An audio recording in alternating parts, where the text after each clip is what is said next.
Coming up, a special Nightly News Kids edition in front of a studio audience. Then, making a splash, what you need to know when you head to the pool, beach, or lake to go swimming. Also, monkey business. These new births are giving us all a reason to smile.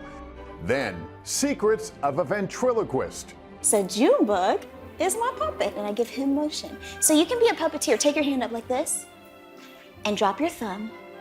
Now your hand is a puppet. So you can say, hi, my name is, and then whatever your name is. Hi, my name is Junebug. Megan Piphus and Junebug join us and treat us to a special performance. When love turns eternity, you are my world. You are my world. And Kate the Chemist is back with another fun experiment you can try at home. 1 Mississippi, 2 Mississippi, 3 Mississippi, 4 Mississippi, 5 Mississippi. All right, here we go. Hands in and show them what you made. Now you've got the gloves. Ooh, that feels so funny. Who's brave enough to try it? Let's do it. Try it? Really? It's not bad. It's not bad. It's like weird pasta. It's like a weird pasta, yeah. It's pretty good, actually. This is NBC Nightly News Kids Edition. Welcome back to Nightly News Kids Edition. I'm Lester Holt. Great to be with you guys on a Saturday. I'm really excited. We have an audience filled with kids, so we're going to have a lot of fun. We have a super lineup ahead, including a special pop quiz lightning round. What planet has the strongest gravity field? And a little later on, puppeteer Megan Piphus and some special friends will join us. Don't your arms get sore while you're moving? My arms don't feel tired at all. But first, it's a holiday weekend, and with the weather warming up and summer on the way, many of you are probably thinking about heading to the beach, lake, or even the pool, maybe even today or tomorrow. Well, May is National Water Safety Month, so we asked our good friend Dylan Dreyer to find out how you can swim safely and have fun in the water. When it gets hot, there's nothing more refreshing than a cool dip. Being in the water, it feels like I'm in space. The weirdest thing about swimming is doing freestyle and like swimming like a mermaid underwater. So how do you make sure to stay safe while splashing? Here are our top tips. Make sure you always have a grown-up watching you while you're swimming, even when there's a lifeguard around. Go swimming with a friend, have a buddy in the water, and look out for each other. Follow signs on water safety. Don't go swimming if you see a closed sign. Use a Coast Guard approved life vest if you're not a strong swimmer. Most importantly, learn how to swim. When you learn how to swim, you also learn what to do when you get tired. You learn how to know what your comfort is with the water, and you learn how to float. Really, I just like to swim. I learned how to swim so I can get refreshed and cool. I love swimming because it's really fun and I get to play in the water. I learned about how to make bubbles underwater and bubbles with your nose and with your mouth. When it comes to swimming in rivers, lakes, and oceans, remember to watch out for tides and currents. Sometimes it's hard to see where the water can pull you around. And don't swim too far out. Stay close to shore so people can see where you are. Make sure there's a lifeguard on duty, and you want to swim as close as possible to a lifeguard. Keep an eye on you. You want to swim parallel to shore and get out of that little area where the rip currents are. If they're not that good a swimmer, I suggest staying no deeper than your waist. But what if you found you floated out farther than you wanted? Don't jump off your boogie board and panic and try to swim in. Just stay on that boogie board or any flotation device that you have, and you're much better off than trying to swim in on your own. It's also good to stay healthy while swimming. Don't drink the water you're swimming in. At the pool, shower before you get in the water. Dry off properly after a swim, including your ears. Tips to make sure your summer goes swimmingly with a waterful time. Dylan, thanks so much. As the days are getting longer and the weather is getting warmer, that means more time spent outside. And there's one thing that is super important when you're outdoors: sunscreen. Our pal Dr. John Torres explains why. Now, we all need sun to keep us healthy, but too much sun can damage our skin, which is why we wear sunscreen. When the sun shines, it sends two types of ultraviolet, or UV rays, to Earth. UVA rays go deep into your skin and cause it to age and wrinkle. UVB rays are absorbed by the top layer of skin and cause sunburns. The goal is to stop both, and that's where sunscreen comes in. Sunscreen can work in two ways. It can reflect the UV rays away from your skin, or it can absorb the rays before they get into your skin. Most sunscreen does a bit of both. Sunscreen is one of the best ways we can keep our skin healthy and protected from the damaging rays of the sun. Another term you'll see on sunscreen, SPF. It stands for Sun Protection Factor. This number tells you how long the sun's UV rays would take to redden your skin with sunscreen versus without. For example, if it takes 5 minutes to get a sunburn, if you wear sunscreen with SPF 30, it would take about 150 minutes, or 2.5 hours to get a sunburn. Sunburns are usually kind of sneaky. Sunburns can be hard to feel at the time that they're happening.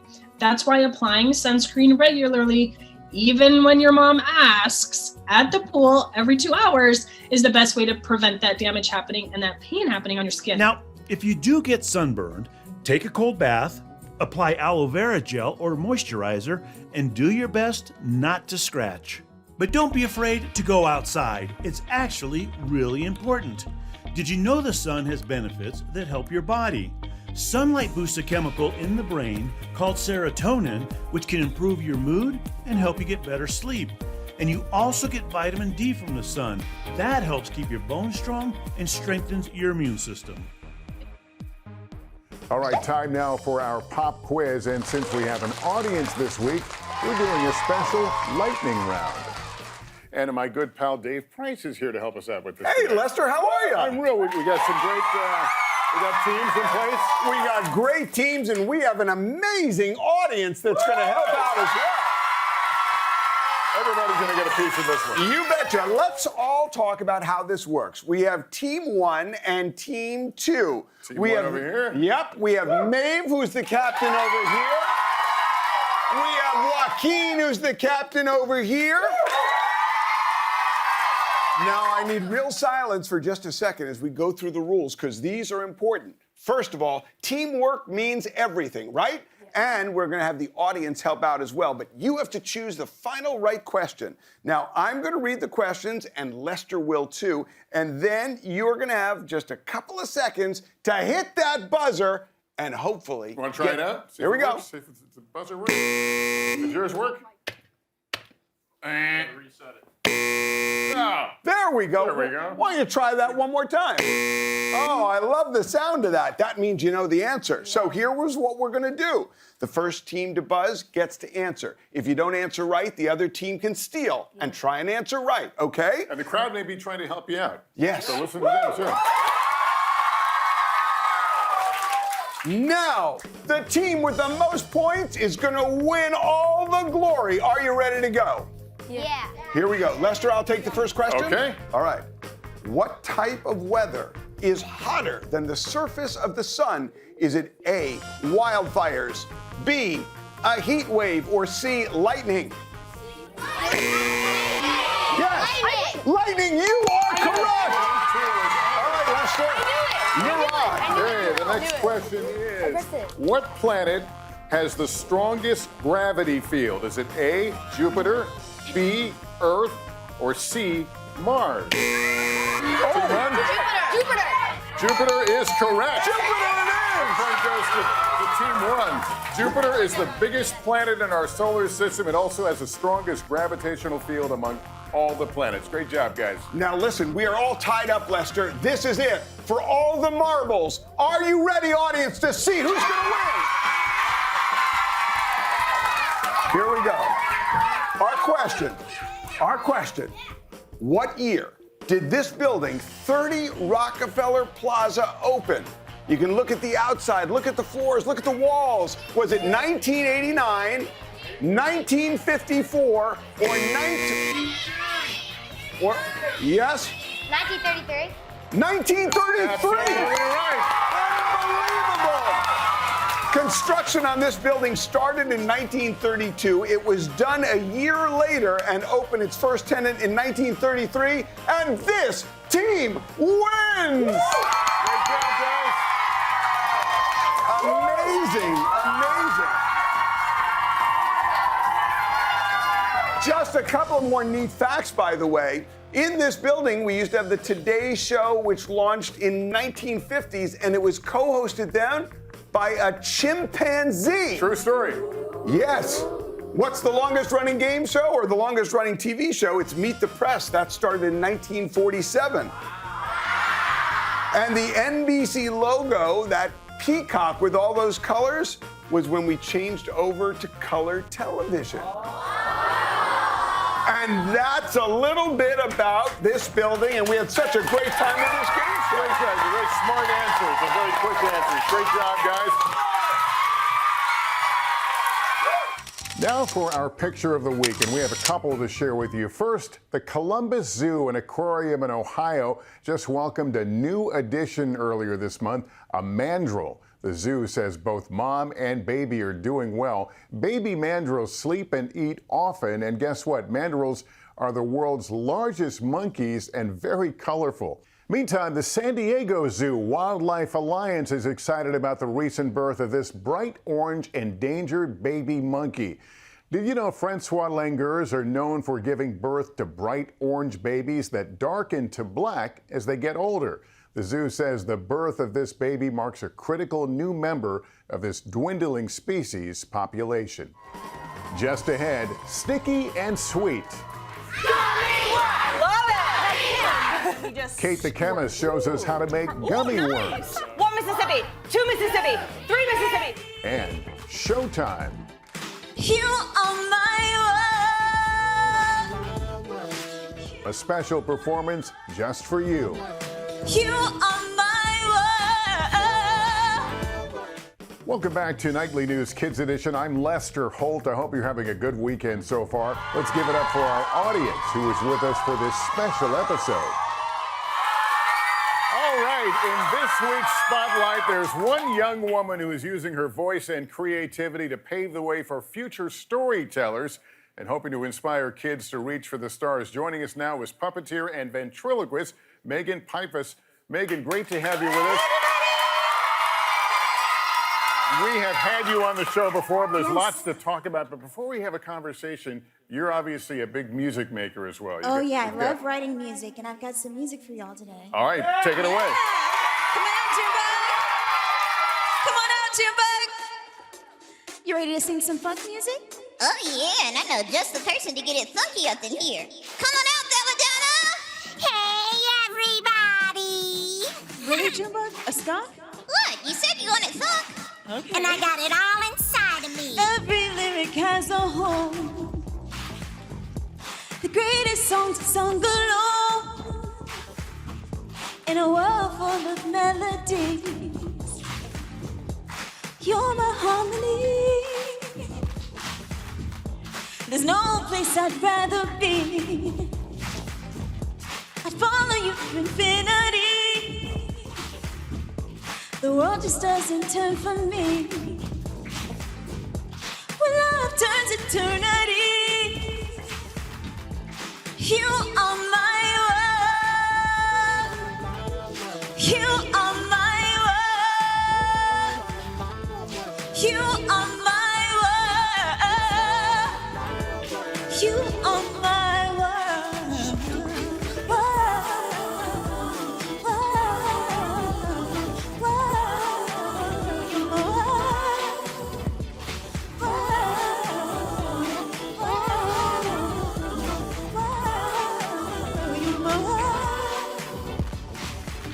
You're the reason for everything. You're my rock, you're my hope, you're my rock, you're my dream. No greater love than your company, and the joy that you bring is good enough for me.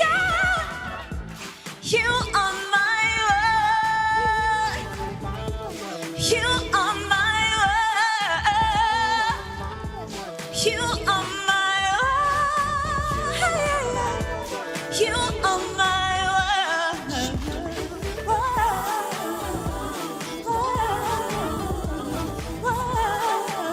You're my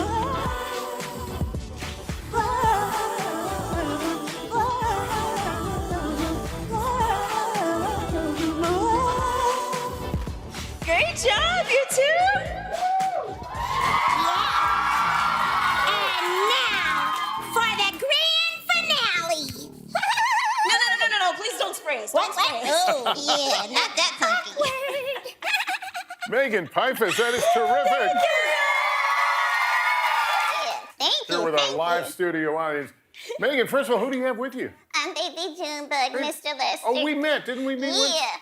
You came by NBC once before, right? Yeah, I did, and then I asked you for a snack, but you didn't have any snacks. Oh, when I you was remembered that. You remembered that.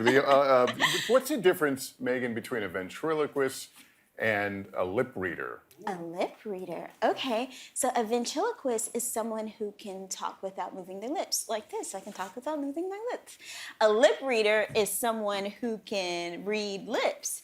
So if I were to talk, you can know what I'm saying, but I didn't say anything. But you're also a Just said- puppeteer. Yeah, that was gibberish. Yeah, I'm also a puppeteer. So a puppeteer is someone who can take an inanimate object and bring it to life and give it motion. So Junebug is my puppet, and I give him motion. So you can be a puppeteer. Take your hand up like this, and drop your thumb. Now your hand is a puppet. So you can say, hi, my name is, and then whatever your name is. Hi, my name is Junebug. And of course, everyone's looking to see if your lips are moving during that. How do you concentrate?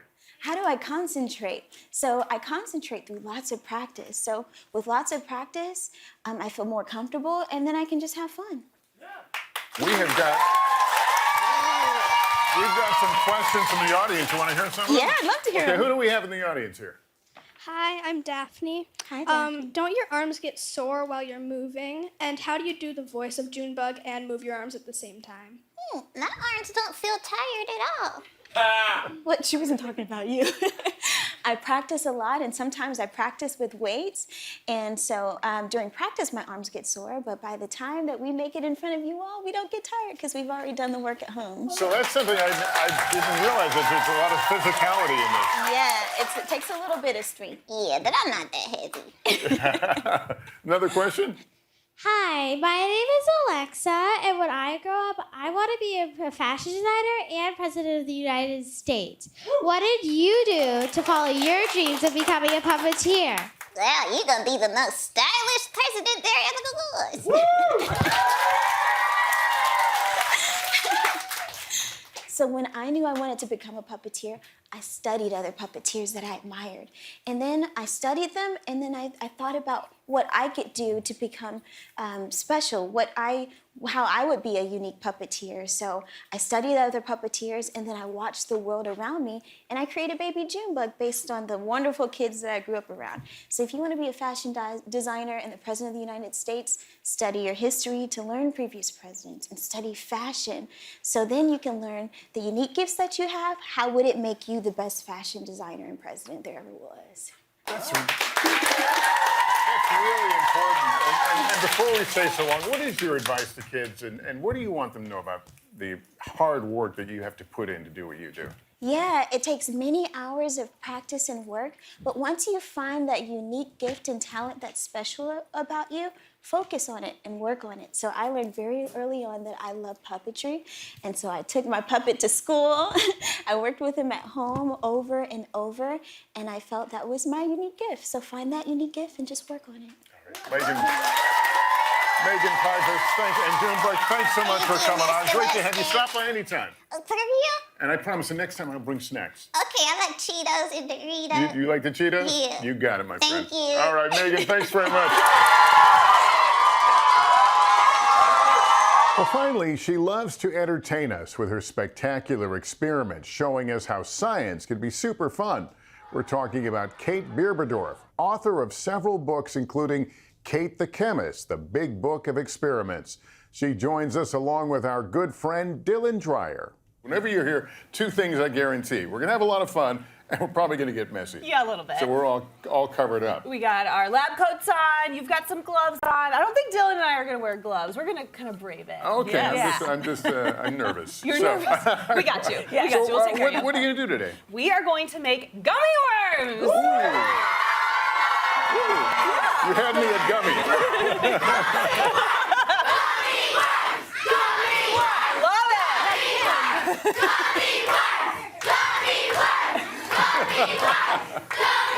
Kate, I wouldn't think gummy worms would be a science experiment. It is a science experiment. So what we're going to use is food-grade calcium chloride and food-grade sodium alginate. And when we combine the two things, we're going to have an ion exchange, and that's going to make a really big polymer. Can you say polymer? Polymer. Beautiful. What exactly is a polymer? It's a really long molecule. Think like on those paper clips. If you've ever put them together in a big long necklace, that's kind of like a polymer. Gotcha. Okay. So what do we do You wanna first? try it? Okay, so Dylan, can I have you do this first Yes, part? I want you to absolutely. take the calcium chloride and put it into the water. This is water. Yep, just dump it Just right sprinkle it in? Yep, all of it. And then Okay. you're gonna grab your spoon and just stir, stir, Ooh, stir. This is a good spoon. Isn't that cool spoon? Pretty? Yeah. Thank you. That was Okay. Lester's. I borrowed it. Stir, stir, stir. Perfect. Yes. I think that looks pretty good. Okay, so Okay. now Lester, what I want you to do is we're gonna take these little mixers and we're gonna dye it into our sodium alginate. So squirt it right in That's there. why you have the gloves on. Exactly. okay. Yeah. Oh, that is exactly And that's why I have the lab coat on. Careful, you Oh, jeez. And so we're going to add a lot in here. So the reason we add this is to make it taste really good. Because otherwise sodium alginate is extracted from algae, which is basically brown seaweed. And so it doesn't taste as good. Yeah, ew. Looks like it's already But- thickening up. Exactly. Yes, exactly. Perfect. So we're going to give it a little swoosh, and then I think we're about ready to get going. Are you guys ready? Yeah. Okay, so syringe. We're going to put this in here and pull up as much as you possibly can. Full syringe if possible. Okay. Yep, perfect, perfect. Then you're going to come over to the calcium chloride, and then we just squirt. Ooh. Ooh, nice. Wonderful, wonderful. Let's do it again. Let's do it again. Look at him. One more, one more. We want to Okay. make a lot. We want to make a lot. Right? We want a lot of these, yes? Yes. Okay. And then we're going to just squirt, squirt, squirt, squirt, squirt. Oh, this looks gross. It looks cool, is it? Okay, so now this is the hardest Something part. looks good. Well, we're gonna try it. So we gotta count to 5. You have to help me. Here we go. 1 Mississippi, 2 Mississippi, 3 Mississippi, 4 Mississippi, 5 Mississippi. All right, here we go. Hands in and show them what you made. Now you've got the gloves. Ooh, they feel so funny. Okay, that is gross. It looks like snots. It's amazing. Oh, There's other I words caught for it. Isn't this easy? So this is a gel. So a gel is when you have a liquid trapped inside of another liquid. Have you guys ever had a gusher before? Yeah. So you know how you bite down in a gusher and then the liquid squirts out? That's exactly what will happen. Who's brave enough to try it? Let's do You it. try it? Really? It's not bad. It's not bad. It's like weird pasta. It's not that weird pasta, yeah. It's pretty good, actually. Weird pasta, that's a good description. It's a lot better than it could have been because, like I said, it has that algae in there. So if you have it at home, what you do is squash up water and make a puree, add sugar to it, and then you can make that as well. Hey, David, it's always a pleasure to have you. You bring fun, a little bit of mess. We're okay with that. Thanks very much. And thank you guys for being here in the audience, and thank all of you at home for watching. Have a great day. Remember to take care of yourself and each other. So long.